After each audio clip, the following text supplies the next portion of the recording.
अस्सलाम वालेकुम या अली मदद। दोस्तों कड़ा हाल आहिनि? ठीकु आहियो?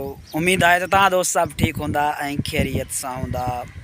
दोस्तों अॼु मूंसां गॾु मुंहिंजो प्यारो दोस्त अब्बास अली सुडर साहब गॾु आहे ऐं मीरपुर माथेले खां आयो आहे मुंहिंजी तबियत पुछण जे लाइ। वॾी महिरबानी, लख कुर्ब हिन दोस्त जा।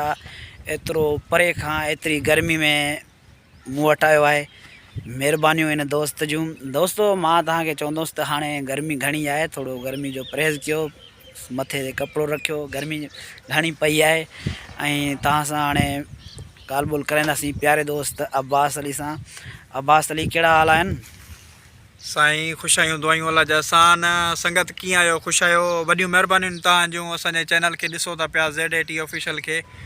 वॾियूं महिरबानियूं आहिनि। ज़ाहिद अली जी तबियत ख़राबु हुई थोरी, त सोचियोसीं त असां वञी तबियत जो पुछी अचूं। ऐं तव्हां दोस्तनि जूं बि वॾियूं महिरबानियूं आहिनि, असांजे चैनल खे ॾिसो था पिया। दोस्तों गर्मी जो मौसमु आहे, इन जे करे सोचियोसीं त असां जेको आहे तव्हां दोस्तनि जे लाइ हिकु वीडियोज़ बि ठाहियूं। हूअं त जेको आहे ड्रामनि ते असां क्लिप ठाहियूं था पिया, ऐं सोचियोसीं त अहिड़ा क्लिप बि हुजनि, व्लॉग बि हुजनि, जंहिंमें असांजो इंट्रोड्यू थी सघे।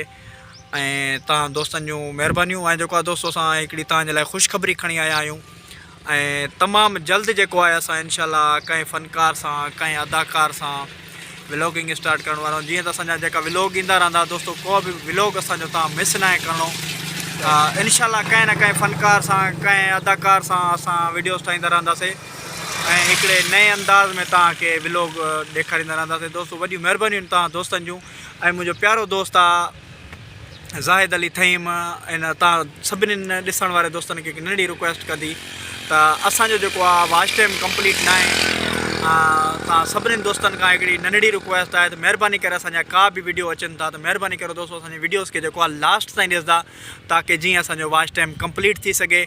ऐं जीअं तव्हां ॾिसंदा रहंदा आहियो, वॾियूं महिरबानियूं तव्हांजूं असां थोराए आहियूं। असांजे लाइ को बि कमु हुजे, तव्हां असांखे कमेंट करे छॾींदा कयो यार असांखे हिन शइ जी हेल्प जी ज़रूरत आहे, या कंहिं शइ जी बि ज़रूरत आहे, जेका असां दोस्तनि जी हेल्प थी सघी ज़रूरु कंदासीं। असां उन्हनि मां न आहियूं भाइनि जूं वॾियूं महिरबानियूं जेका असांखे सपोर्ट कंदा आहिनि। दोस्तों जे अगरि तव्हांखे का शइ जी ॼाण खपे, जेतिरी असांखे ॼाण हूंदी तव्हांखे असां ॿुधाईंदासीं। जे अगरि कंहिं ड्रामे जी तव्हांखे मालूमात खपे, असांखां तव्हां पुछी सघो था कॉमेंट में, तव्हांखे असां ॿुधाईंदासीं। दोस्तों महिरबानी, तव्हांखे अल्लाह पाक ख़ुशि रखे, सलामत रखे, जिथे हुजो आबाद हुजो। तव्हांखे ॻाल्हि ॿोल कराईसीं प्यारे दोस्त अब्बास सां। महिरबानी।